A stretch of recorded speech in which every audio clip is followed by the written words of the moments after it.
Le Borough Market de Londres n'avait jamais été aussi vide. Ses allées désertes reflètent le marasme économique qui frappe le Royaume-Uni.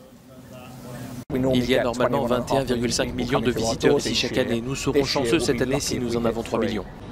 À cause de la pandémie de coronavirus, le PIB du Royaume a chuté de plus de 20% au deuxième trimestre. Une récession record selon l'Office national des statistiques. Le silence est venu remplacer l'agitation habituelle du célèbre marché de plein air de Londres. Beaucoup de petites entreprises craignent de faire faillite si la situation se poursuit. Phil Juma est vendeur de spécialités irakiennes et propose de la nourriture à prix réduit. Sans succès cette fois-ci. Pas de file d'attente, pas de clients. L'incertitude domine sur le marché.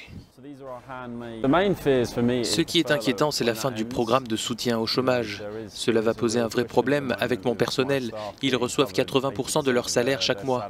Je n'ai même pas chiffré cela lorsque le programme va s'arrêter.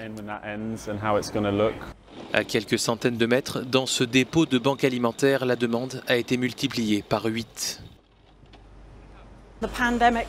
La pandémie a mis en évidence des personnes qui étaient à la limite de la pauvreté et les a fait basculer. La pauvreté a frappé un large éventail de personnes. Je pense que cela met en évidence la rapidité avec laquelle les gens peuvent basculer. Les statistiques montrent que le nombre de personnes employées au Royaume-Uni a chuté de 730 000 entre mars et juillet, sa pire dégringolade depuis la crise financière de 2009. Et pour certains, ce n'est qu'un début. Lorsque le programme de soutien au chômage prendra fin, il y aura un risque de véritable bain de sang pour l'emploi et il y aura une forte augmentation du chômage. À ce moment-là, cela affectera le reste de l'économie. Pour l'heure, beaucoup n'ont pas encore ressenti le véritable impact économique de la pandémie de coronavirus. What did he have?